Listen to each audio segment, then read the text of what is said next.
Hoy entramos al penúltimo mensaje de esta serie en el Evangelio según Marcos. Llevamos 1 año y 3 meses estudiando el Evangelio más corto, el Evangelio de más rápida acción, el Evangelio más preciso, pero el Evangelio que realmente nos ayuda a ver de manera intencional y práctica la vida, ministerio de nuestro Señor Jesucristo.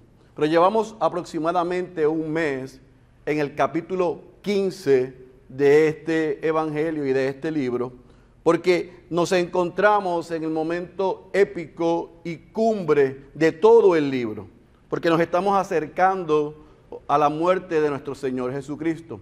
Así que por las pasadas 4 semanas hemos visto los juicios que recibió nuestro Señor Jesucristo, no solamente ante el concilio del Sanedrín, sino también ante Pilato y Herodes. Vimos la determinación que tuvo que hacer Pilato porque no le quedó, entre comillas, más remedio entre Jesús o Barrabás. Vimos la burla de los soldados. Vimos la semana pasada en un magistral mensaje con el hermano Luis lo que fue la crucifixión de nuestro Señor Jesucristo.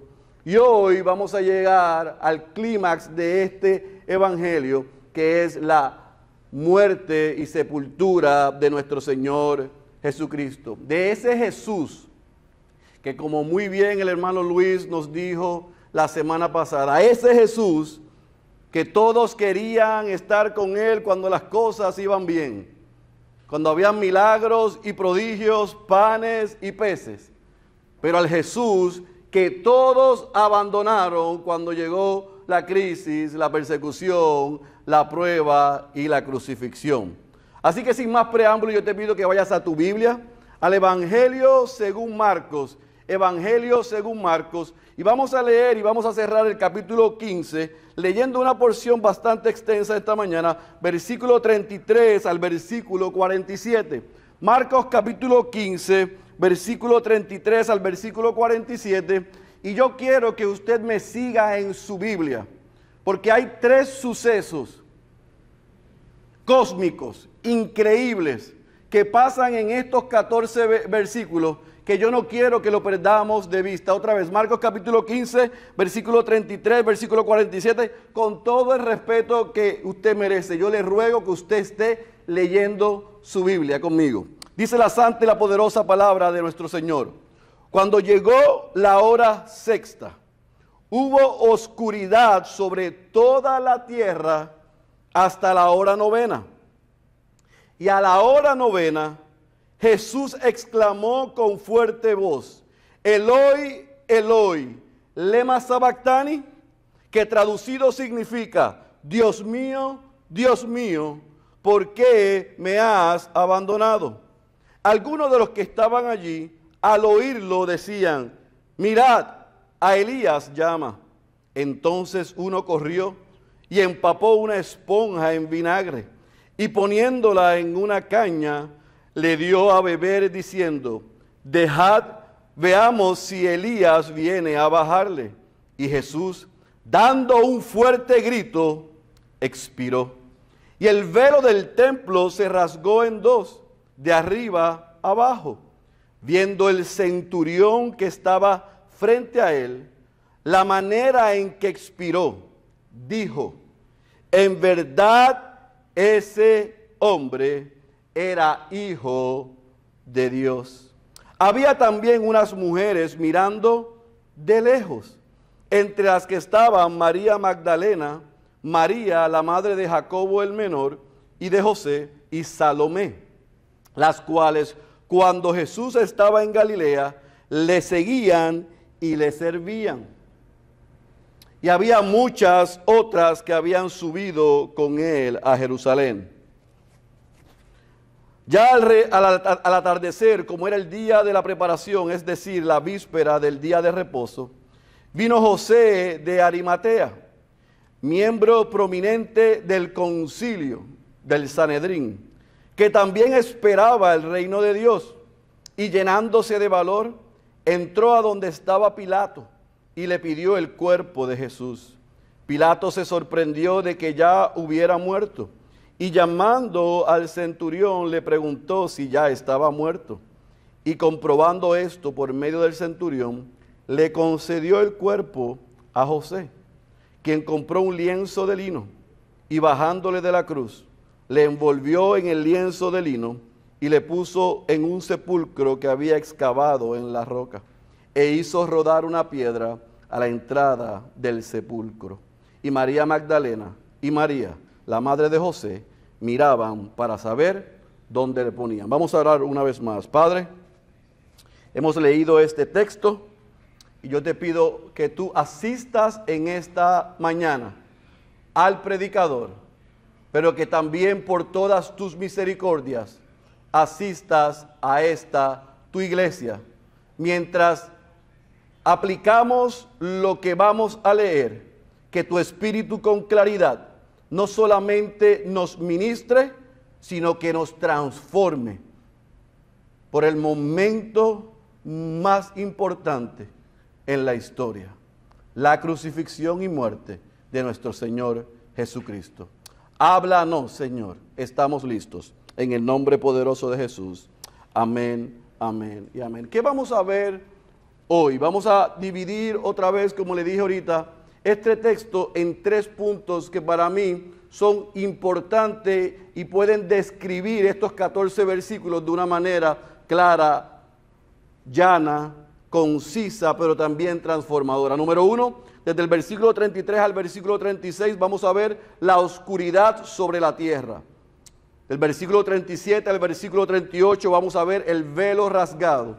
Y del versículo 39 al versículo 47 vamos a ver la confesión del soldado, del centurión. Otra vez, la oscuridad sobre la tierra, versículo 33 al 36, el velo del templo rasgado, versículo 37 y 38, y la confesión del centurión, del soldado, del versículo 39 al 47. Pero anoche, mientras yo meditaba en cómo poder desglosar y bosquejar esta porción, yo creo que estos 3 eventos que están en pantalla vienen como consecuencia de lo que solamente Dios puede hacer.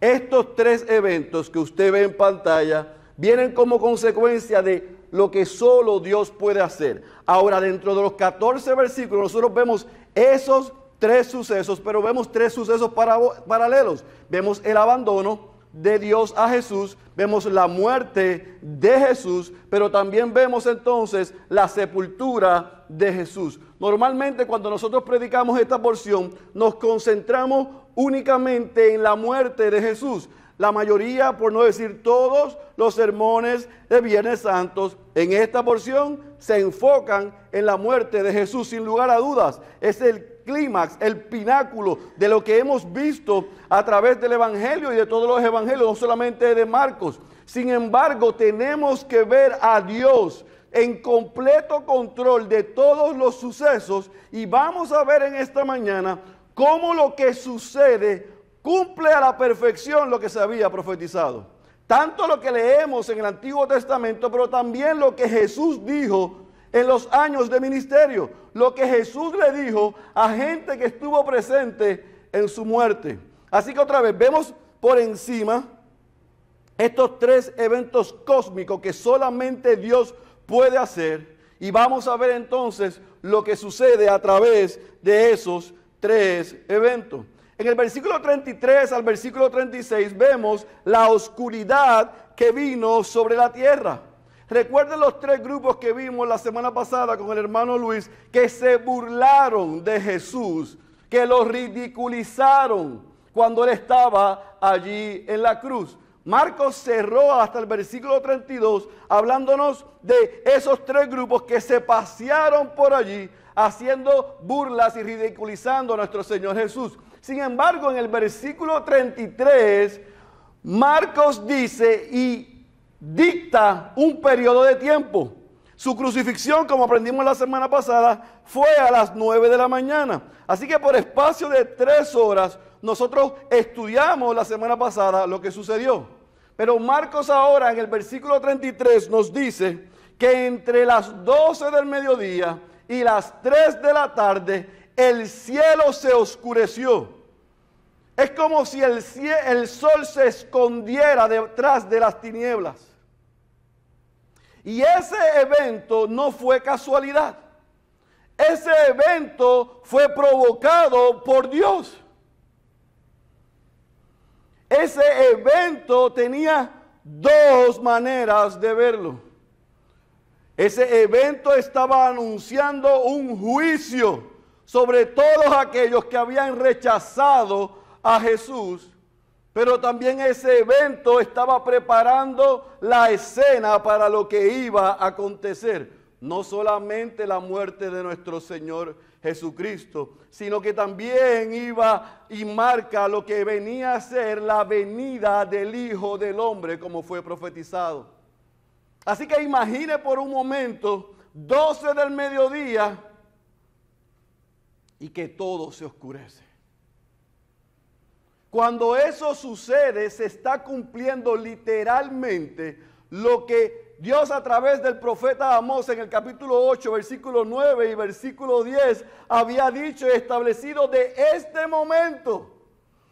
Es como si estuviésemos viendo la película después de que hayamos leído el libreto. Exactamente como fue dicho, exactamente sucedió. El sol desapareció, se escondió, las tinieblas llegaron. Ahora es bien interesante, iglesia, porque ninguno de los evangelistas, ninguno de los evangelios sinópticos ni el apóstol Juan describen lo que sucedió desde las 12 del mediodía a las 3 de la tarde. No tenemos idea porque ellos no lo describieron. Nosotros con mucha claridad pudimos leer la semana pasada y estudiar lo que sucedió de 9 de la mañana a ahora al mediodía.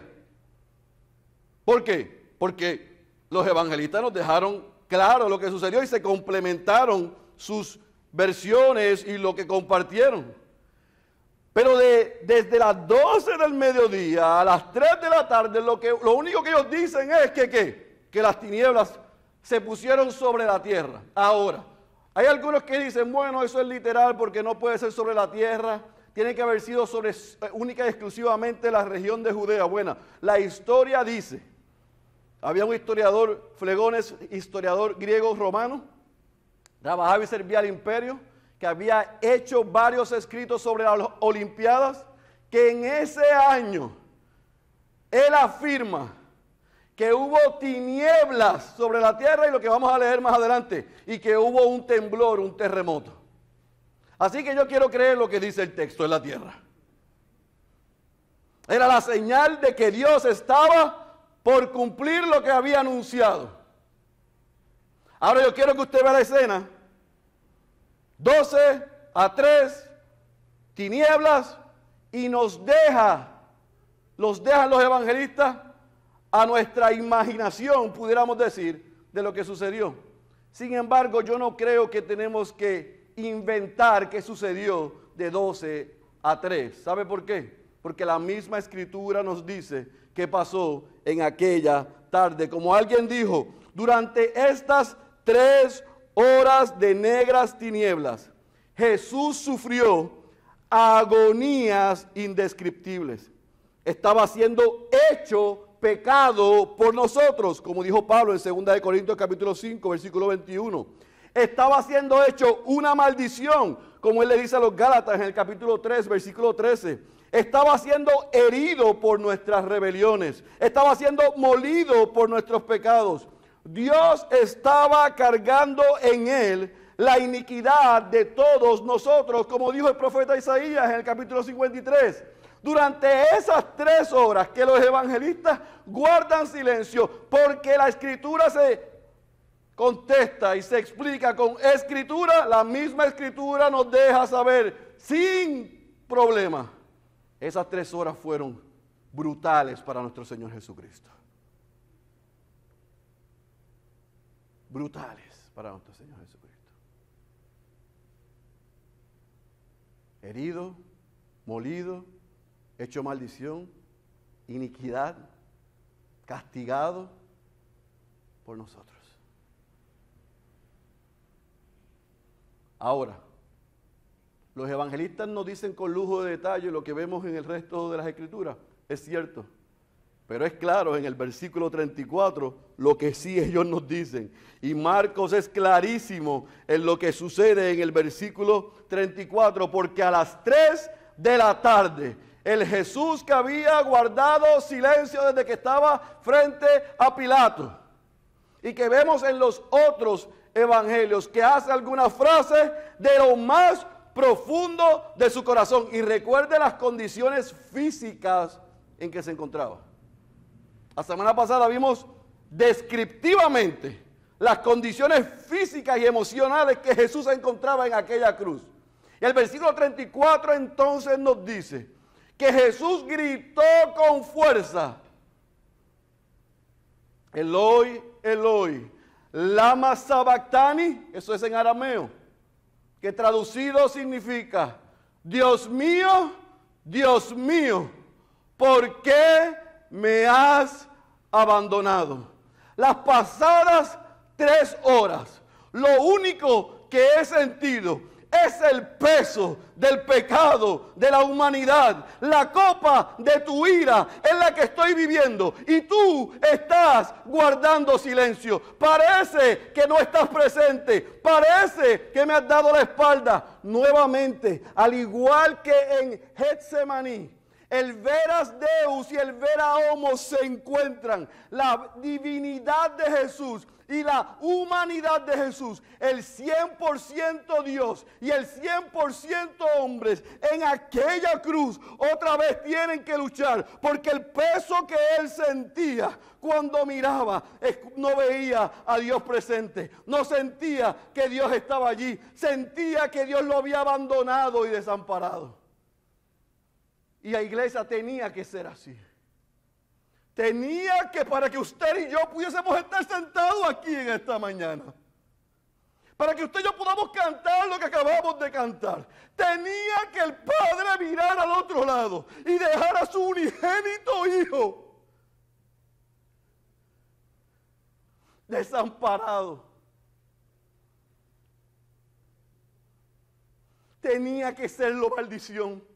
Tenía que hacerlo pecado por nosotros. Tenía que molerlo. Tenía que destruirlo.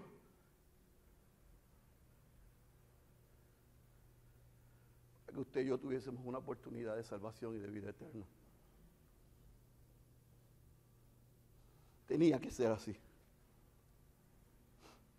Y cuando eso está sucediendo, mientras eso está pasando, Jesús cita las palabras del Salmo 22:1, otra confirmación de que lo que está sucediendo está orquestado en el plan de Dios. El libreto se está cumpliendo. ¿Por qué me has desamparado? Mire, iglesia, yo pasé toda la tarde ayer tratando de hacer un ejercicio de poder imaginarme esa escena. Podemos poner las 80 mentes que hay aquí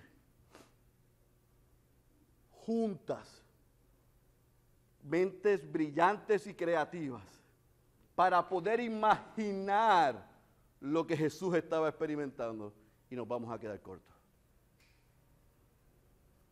Si a ti te afecta, a mí me afecta lo que Jesús en su alma, sin fuerzas, le grita al Padre, es porque solamente se nos ha permitido tener una mínima y una pizca idea de lo que Él sufrió. No tenemos idea de lo que Jesús estaba pasando en ese momento, en donde el Padre estaba depositando en Él y mirando al otro lado. Ciertamente el Padre guardó silencio. Ciertamente el Padre miró a otro lado en ese momento. Pero déjeme corregir algo, porque algunos cuando dicen que Jesús fue abandonado por Dios, algunos literalmente lo toman así. Y era imposible, un total y completo abandono. Porque Pablo nos dice más adelante que Dios estaba en Cristo en ese momento reconciliando al mundo con Él. Pero en esa escena, por lo que estaba sucediendo, el Padre tuvo que hacerlo pecado, maldito, molerlo, destruirlo, para no hacerlo con nosotros. Para no hacerlo con nosotros. Ahora, ¿sabe lo que sucede? Que mientras eso está pasando, mientras Jesús colgado en aquel madero, sin casi ninguna fuerza, decir, Eloi, Eloi, lama sabactani, los presentes que estaban allí, trajeron la burla de regreso. Los ridiculizaron nuevamente. La burla regresó. Y como no podemos señalar con seguridad que eran solo los soldados romanos, yo parto de la premisa que allí en la cruz del Calvario le rodeaban no solamente los soldados, sino también judíos. Y al ellos escuchar a Jesús decir, Dios mío, Eloi, Eloi, que era en arameo, los presentes se comenzaron a burlar y dijeron, sea porque no hayan entendido el arameo, que yo lo dudo, algunos de ellos sí lo sabían, o sea porque lo querían ridiculizar, dijeron, mira, está llamando a Elías, Elías, está llamando a Elías a ver si lo baja de aquí. Marcos dice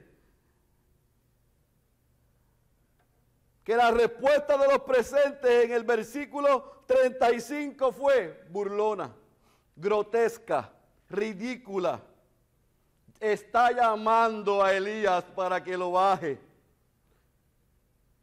Pero en el versículo 36, Marcos solamente dice que a Jesús se le dio ¿qué? Vinagre. Pero Juan nos dice que Jesús dijo que tenía sed. Y era la segunda ocasión que ellos le daban algo. Pero es importante que usted entienda esto porque se ha malinterpretado. En aquella época, cuando alguien estaba sediento, en una condición como la que estaba Jesús, que estaba colgado en un madero y crucificado, no le daban agua. Cuando usted dice, le dieron vinagre, ay, qué ridículo, qué malo. Sí, es verdad, fue burlón, fue grotesco. Pero ¿sabe cuál era la intención de darle vinagre a los que estaban en el madero? Refrescarlos, tratar de levantar un poquito su fuerza para que siguieran sufriendo agonía y pegarle más fuerte.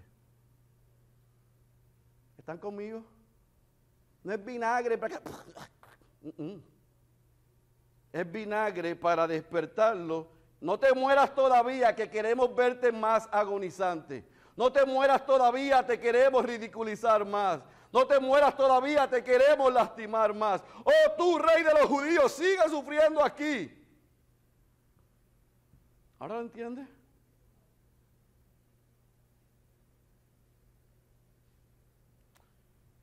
Ya Jesús había dicho que eso mismo iba a suceder. Tercera confirmación. Dios está en control de la escena por completo. Versículo 35 y 36 nos muestra a nosotros que la burla grotesca regresó. Sin embargo,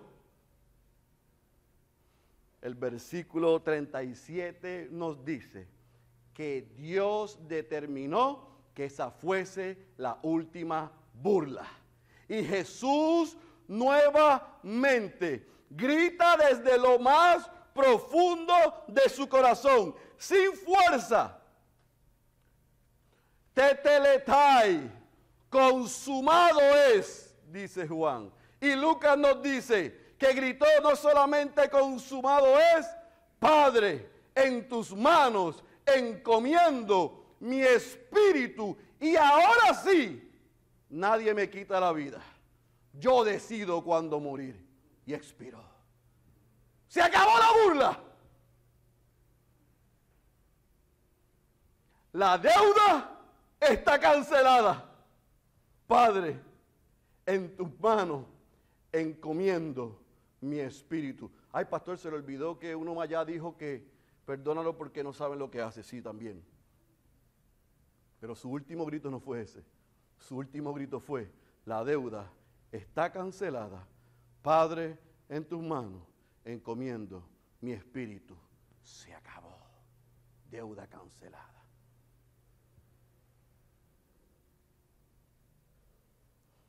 ¿Sabe qué, iglesia?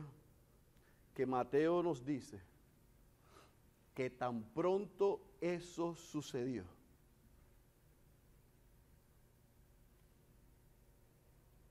Marcos omite ese detalle. La tierra tembló fuertemente, y la vamos a ver ahora.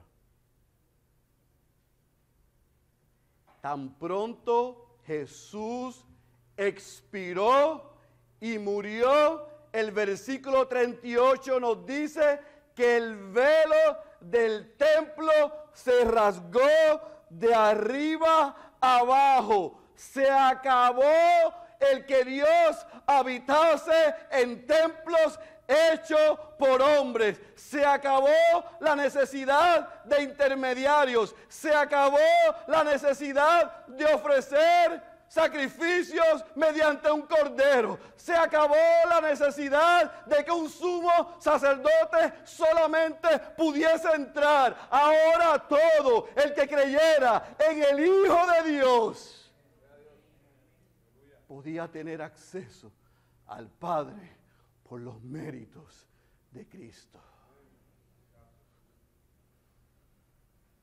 El Padre que hizo que el sol se escondiera. El Padre que no permitió más burla sobre el Hijo. Fue el Padre que cuando Jesús expiró, rasgó el velo del templo. Se acabó la separación entre Dios y el hombre. Y la tierra tembló. Terremotos vinieron. Piedras cayeron. Los sepulcros fueron abiertos. Gente fue resucitada.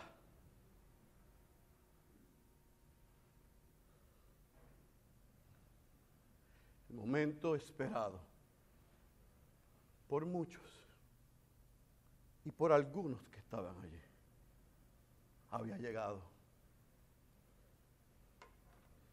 El Hijo del Hombre había cumplido su cometido. El Padre los respaldó, pero nos dice el versículo 39 que había un soldado, un centurión romano, parado allí al frente como probablemente cientos de veces. Y ese centurión miró a Jesús, ese centurión escuchó a Jesús, ese centurión vio cómo respondió Jesús a los tres grupos, al vinagre, a la burla, y cuando Jesús expiró, de seguro que no pudo haber visto el velo rasgado en el templo. No lo necesitaba ver. Al sentir el terremoto, al ver las piedras que cayeron, al ver los sepulcros que se abrieron, al ver a santos que resucitaron, dijo sin lugar a dudas la declaración más importante en el Evangelio según Marcos: verdaderamente ese hombre era el Hijo de Dios. Ese hombre era el Hijo de Dios. Nosotros lo ridiculizamos, nosotros nos burlamos, nosotros lo lastimamos, nosotros lo herimos, pero ese hombre era diferente al de la izquierda, diferente al de la derecha, diferente a los de la semana pasada, a los meses anteriores y a los años anteriores. El hombre en la cruz era verdaderamente el Hijo de Dios.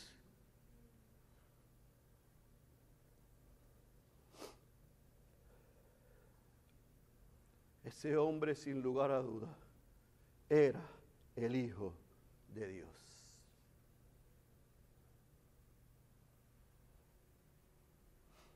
Versículo 40, el versículo 46 y el versículo 47,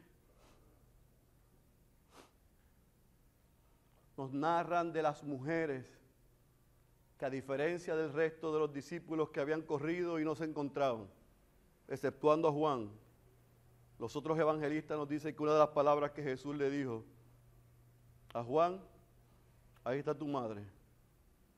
Le dijo a Juan. A María le dijo: ahí está tu hijo, encárgate de ella. Juan no está en la escena, parece que fue a llevar a María. Pero nos dice el verso 40, 41 y 47, perdón, nos narra que esas mujeres, las mujeres más cercanas a Jesús, las mujeres que miraron todo y observaron, estaban cerca todavía. ¿Sabe para qué? Venga la semana que viene y le cuento, pero estaban ahí. Estaban ahí. Lo vieron todo, lo observaron todo. Ahora, cierra Marcos del versículo 42 al versículo 46 diciéndonos, recuerde, Jesús expira a las 3 de la tarde. Es viernes. Es viernes, Jesús expira a las 3 de la tarde. De 3 a 6 es la tarde temprana, y me voy a explicar. Después de las 6 comenzaba el sábado, y no se podía hacer absolutamente nada. No se podían remover hombres crucificados en el madero después de las 6. La ley romana lo prohibía, evidentemente la ley judía también. Pero un detalle que es importante es que usted recuerde cómo Jesús había sido tratado como el peor de los criminales. Recuerden que Él sustituyó ¿a quién? A Barrabás. ¿Y sabe lo que hacían los romanos cuando hombres viles y criminales colgados en maderos para ser crucificados morían? Los bajaban y los tiraban para humillarlos y que la gente los viera en el camino, a menos que tuvieran algún tipo de misericordia el gobierno romano y se lo dieran a la familia para que lo sepultaran. Pero a la mayoría de los criminales, donde Jesús fue contado como el más vil, las expectativas eran que ese cuerpo estuviese tirado por allí para ridiculizarlo. Sin embargo, otra vez, las profecías decían que eso no iba a pasar con el verdaderamente Hijo de Dios. Y se levanta un hombre, José de Arimatea, escuche bien, miembro del Sanedrín, miembro del concilio que planeó destruir y matar a Jesús, salir de él. Pero ese hombre, que probablemente no tuvo el valor en el Sanedrín y en los juicios religiosos a Jesús de levantar su voz, estoy especulando porque no lo dice en ningún lado, pero ahora sí tuvo el valor. Y Marcos nos dice a nosotros que este hombre estaba esperando el reino de Dios en el versículo 42 y 43. Pero Mateo nos dice a nosotros en su relato paralelo que este hombre no solamente estaba esperando el reino de Dios, sino que este hombre adinerado, este hombre con poder político, este hombre con poder religioso, este hombre con nivel de influencia, se había convertido en un discípulo de Cristo. Y al ver esa escena, donde Jesús está muerto, se llenó de valor y fue a donde Pilato y reclamó el cuerpo. Y Pilato nos dice del versículo 42 en adelante, se sorprendió al escuchar que ya tan pronto y tan rápido Jesús había ¿qué? Muerto. Pero es interesante porque los dos evangelistas son casi idénticos en esta expresión. José se llenó de valor, enfrentó a Pilato y tuvo el favor de Dios. Pilato le entregó el cuerpo, pero ya son casi las 6 de la tarde, así que no pueden preparar el cuerpo. Le pone un lienzo, ¿de qué color? ¿Qué color? Usted tiene su Biblia, léalo. ¿Qué dice? ¿Un lienzo qué? ¿Dice el color? No dice el color, está bien, estoy preguntando a ver si saben. Creo que lean. Un lienzo que se entiende que era blanco. Cubre el cuerpo y en una sepultura que él había hecho, coloca el cuerpo de Jesús. Cierra el versículo 47, diciéndonos igual que en el 40 y 41, que las mujeres más cercanas a Jesús que miraban desde lejos. Imagine el dolor que estaban experimentando y la angustia aquellas mujeres. ¿Lo puede imaginar? Ahora, ¿sabe lo que sucedió? Que ese viernes, antes de las 6, cuando el cuerpo de Jesús es colocado en el sepulcro y se cierra aquel sepulcro con la piedra, el viernes el Hijo de Dios fue crucificado como un cordero. Y en las entrañas del infierno, Satanás tenía un party, una fiesta, porque había pensado, lo vencí, gané, voy a reinar. Es imposible que pase otra cosa que lo que acaba de pasar. Lo que pasa es que el sinvergüenza no sabía que el domingo venía de camino. Y el que fue crucificado como cordero, el domingo sería resucitado como el león de la tribu de Judá. La fiesta le iba a durar poco. El Padre iba a encontrar acepto el sacrificio y tal como estaba escrito, al tercer día lo iba a levantar de entre los muertos. Así que venga el próximo domingo, porque igual que hacemos todos los domingos, el próximo domingo celebraremos lo que se celebró, la resurrección de nuestro Señor Jesucristo. Que desde ese momento en adelante, la iglesia comenzó a reunirse el primer día de la semana para celebrar y recordar la resurrección del Hijo de Dios. Ahora, ¿cómo nosotros aterrizamos este mensaje a nosotros? ¿Cómo lo aplicamos a nuestras vidas? Yo creo que hay claramente dos mensajes aquí. Uno para los hijos de Dios, uno para la iglesia y otro para los que son como el centurión, como el soldado, los que todavía no son hijos. Así que primero me quiero enfocar y aplicar este mensaje para nosotros los cristianos, los hijos de Dios. Lo que Jesús con su muerte nos evitó fue, número uno, que el juicio de Dios que fue sobre él nunca viniese sobre nosotros. Las tinieblas que cubrieron la tierra anunciando el juicio de los que le habían dado la espalda y comenzaba el juicio contra el inocente, nos garantiza que nunca vendrá sobre nosotros.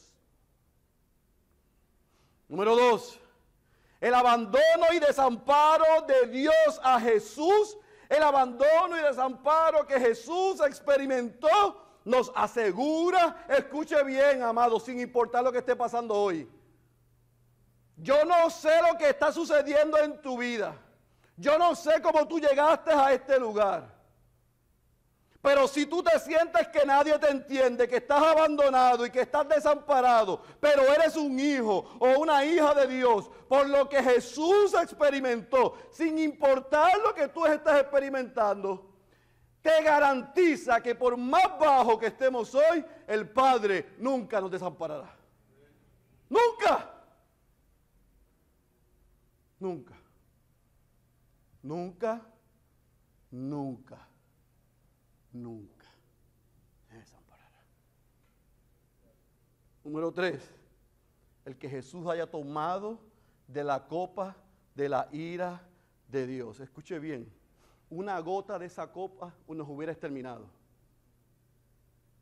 Jesús la tomó completa, la llevó sobre él, para que tú y yo nunca tuviésemos que beber de ella. Número próximo, porque no sé por dónde voy. La ridiculización, sufrimiento y la burla, escuche bien, más grotesca que fue sobre Jesús, nos asegura a nosotros. Escuche bien, porque no me voy a contradecir. Nos asegura a nosotros, no que nunca se vayan a burlar de nosotros, a ridiculizar, y a perseguir y maltratar. Pero por lo grotesco que llevó sobre él, nos asegura que nunca se comparará lo que tendremos que sufrir por él. Así que si estás recibiendo opresión porque eres creyente en tu casa, en tu lugar de estudio, en tu lugar de trabajo, si se burlan de ti, si te rechazan, si te ridiculizan, bienvenido al club. ¡Qué honra! Pero eso nunca se comparará con lo que él pasó. Y eso es una buena noticia. Y usted dice, pastor, porque usted no sabe. No, el que no sabe eres tú. No, yo no sé que tú eres el que no sabe. No se compara. Número próximo. Dime, está haciendo señal allá porque... Y por último, su muerte en la cruz. Escuche bien, iglesia. No solamente nos dio redención de pecados, no solamente canceló la deuda, no solamente canceló lo que estaba imputado sobre nosotros, sino que porque Él fue a la cruz, no solamente nos redimió, sino también abrió un acceso al Padre sin necesidad de intermediario.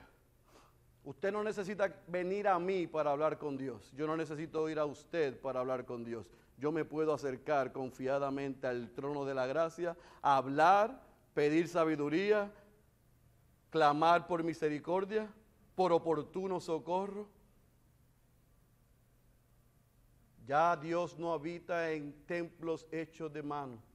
El velo fue rasgado.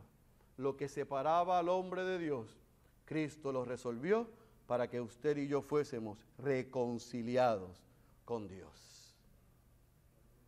Por las pasadas 5 a 6 semanas, desde el capítulo 14, hemos apuntado a esta verdad y la quiero volver a repetir. Jesús no se bajó de aquella cruz, a pesar de que era el Hijo de Dios, para que los que no éramos hijos, nunca tuviéramos que subir a aquella cruz. Para que nunca tuviésemos que recibir lo que Él recibió y para que fuésemos llamados, los que somos o que éramos criaturas, ser llamados hijos de Dios. En aquella cruz Él nos salvó, pero en aquella cruz Él canceló toda posibilidad de que lo que iba a nuestro nombre y el lugar que nos correspondía en aquella cruz fue sobre Él, para que nunca fuésemos allá y lo que no merecíamos, ser llamados hijos de Dios, porque el Hijo lo pagó y lo llevó, nos es regalado. Bendito y glorioso intercambio.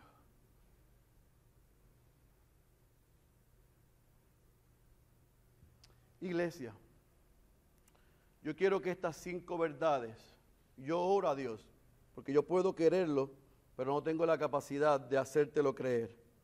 Tú la hagas tuya. El juicio de Dios fue sobre él para que nunca fuese sobre ti. El abandono y desamparo de Dios sobre Jesús nos asegura que nunca seremos abandonados por Él. La copa de la ira de Dios que Él bebió, lo hizo para que nosotros no la bebiéramos. la ridiculización, sufrimiento y burla más grotesca fue sobre él para que nunca tengamos que experimentar a ese nivel. Y su muerte en la cruz no solamente nos redimió de pecados, canceló la deuda, sino que también nos da acceso al Padre sin necesidad de un intermediario. Que de hoy en adelante, más que recordar, leer y estudiar esto en un Viernes Santo, cada vez que tú pienses y recuerdes la cruz como hijo de Dios, alabes al Señor, porque quien se supone que estuviese allí era usted y yo. Pero por lo que Él hizo, hoy nosotros somos llamados hijos de Dios. Ahora, eso es una garantía para los hijos de Dios. ¿Y qué hacemos con los que están aquí que no son hijos de Dios? Esos que no son hijos de Dios, que están aquí sentados, nos están viendo o escuchando, se están preguntando la misma pregunta que nosotros hemos estudiado desde septiembre del año pasado. La pregunta que ni su familia, ni sus discípulos, ni los judíos, ni los romanos pudieron contestar. ¿Quién es este hombre? Como decía el pastor Marcos, ¿quién rayos es este hombre? Desde Marcos 1 hasta Marcos 15, una y otra vez, dijo, hizo, enseñó, y la gente una y otra vez, los cercanos, los medianos y los más lejanos. ¿Quién es este hombre? Pues escuche bien, esa pregunta la contestó un pagano. El mismo pagano que una y otra vez estaba al frente de aquel madero, le fue revelado lo que yo le oro al Padre, que te sea revelado a ti en esta mañana. Que ese hombre que tú te preguntas quién es, que has escuchado de él, que hablas también de él, que admiras los domingos, pero vives de espaldas a él desde el domingo en la tarde hasta el próximo domingo en la mañana. De ese hombre es el que yo vengo a hablarte. Ese hombre es verdaderamente el Hijo de Dios. El hombre que fue al madero era el Dios encarnado, que vivió una vida perfecta, que vivió como tú nunca vas a poder vivir y que recibió la muerte que tiene tu nombre y tu apellido, para que hoy, si tú crees, puedas convertirte en un hijo de Dios.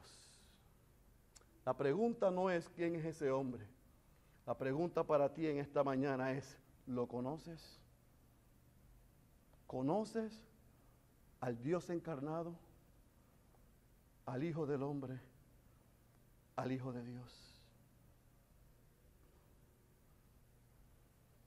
¿Lo conoces? Hace unos días escuché la historia de la esposa de uno de nuestros plantadores en el noreste de Estados Unidos. Una chica que en su niñez nunca fue a la iglesia.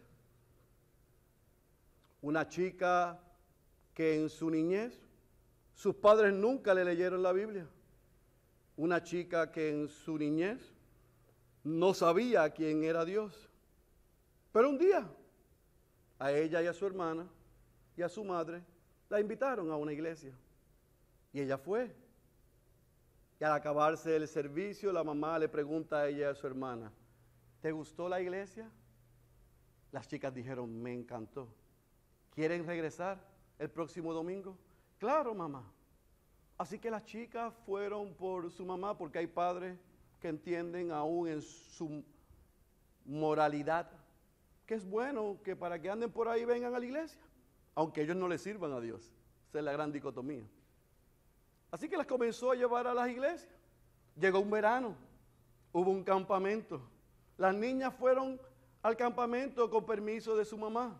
Allí en el campamento, lo que típicamente se hace, al finalizar el estudio, el líder de jóvenes le dijo a las niñas, ¿quiénes quieren aceptar a Jesús para no ir al infierno por siempre?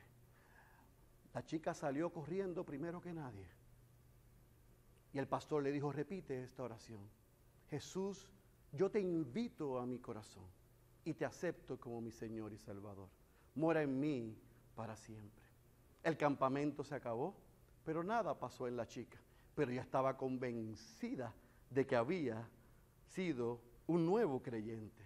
Así que siguió su juventud yendo a la iglesia, se envolvió en la iglesia y hasta se enamoró de un joven que aspiraba a ser pastor.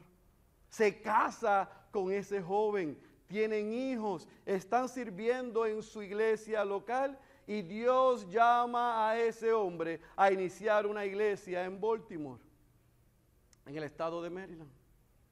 Así que ella se va asustada por las implicaciones, pero cuando comienzan a ver el ministerio pastoral y las demandas de él, ella comienza a preguntarse, ¿qué pasa que yo no amo nada de lo que él ama? ¿Qué pasa que yo no amo ni me entusiasmo con lo que los demás se entusiasman? ¿Qué pasa que yo no siento lo que todos sienten? Así que se refugió en el alcohol. Así que comenzó a vivir una vida pecaminosa. Y comenzó a pensar, si le hago la vida imposible a mi esposo, él dejará el ministerio y yo no tendré este cargo de conciencia. Así que comenzó a hacerle la vida imposible a su esposo. A tal punto que ella dice que su esposo no respondió. Solamente le decía, estoy orando por ti. Eso hizo que un día, en el comedor en su casa, ella le dijera, ¿sabes qué? Yo no soy cristiana. Yo nunca lo he sido. Nunca lo fui. Yo no sé quién es ese Jesús.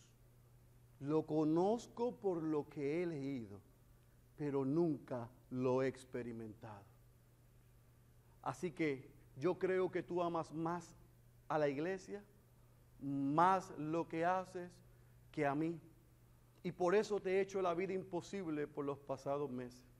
Pero tú me has demostrado por todo lo contrario, que te has mantenido firme y me amas. ¿Me amas a pesar de yo no haber nacido de nuevo?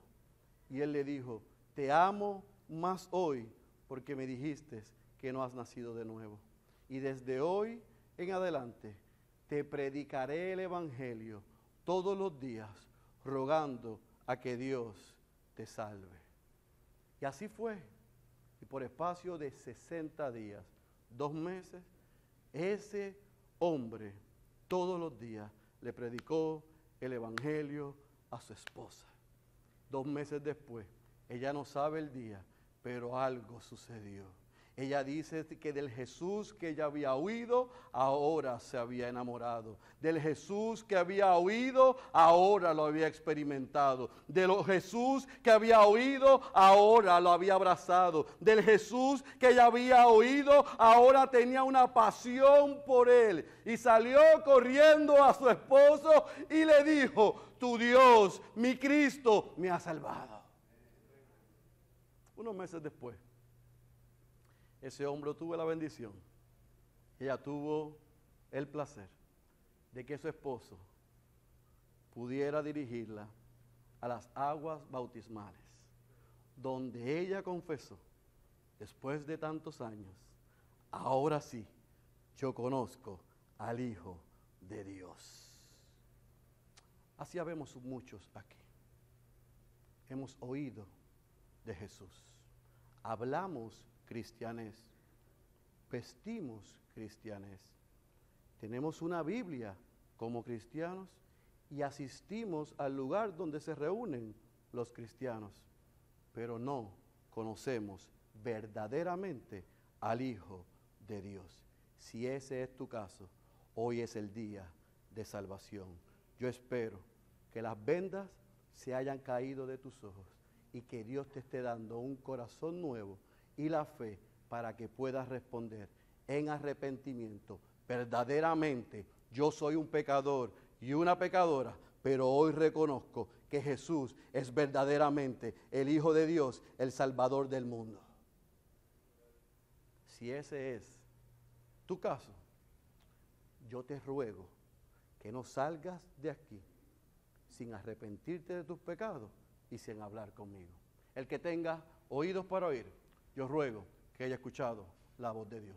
Cierre sus ojos, por favor. Padre, te doy gracias en esta hora por el poder de tu palabra, por la vida de nuestro Señor Jesucristo. Gracias por lo que hiciste en Él y a través de Él por nosotros. Aquel madero jamás hubiera significado lo mismo, jamás hubiera tenido poder sin que tu Hijo no hubiese sido colgado allí. Así que por eso hoy podemos cantar que por el poder de aquella cruz, donde tú crucificaste y mataste a tu unigénito Hijo, hoy nosotros somos llamados tus hijos. No hay juicio, no hay abandono, no hay copa, no hay burla, no hay sufrimiento que podamos experimentar como Él experimentó, para que hoy nosotros podamos alabar tu glorioso nombre y estar seguros y vivir con la esperanza que nos da el Evangelio de que no solamente lo llevaste a la cruz, sino que al tercer día lo resucitaste de entre los muertos y hoy está a tu diestra intercediendo por nosotros. Y la mejor noticia es que está esperando la señal que tú le vas a dar para mandarnos a buscar y venir a reinar desde este lado por la eternidad. Anhelamos ese día donde veremos cielo nuevo y tierra nueva y el Rey de Reyes logrará que nada de lo que estamos viviendo hoy volvamos a experimentarlo. Gracias por Jesús. Te rogamos por aquellos que todavía no son tus hijos y tus hijas, aquellos que como aquella joven de oídas te habían oído, pero no han nacido de nuevo. Te rogamos que hoy tú los llames de muerte a vida y los unas a esta familia. Esa es nuestra oración. En el nombre poderoso de Jesús. Amén. Amén.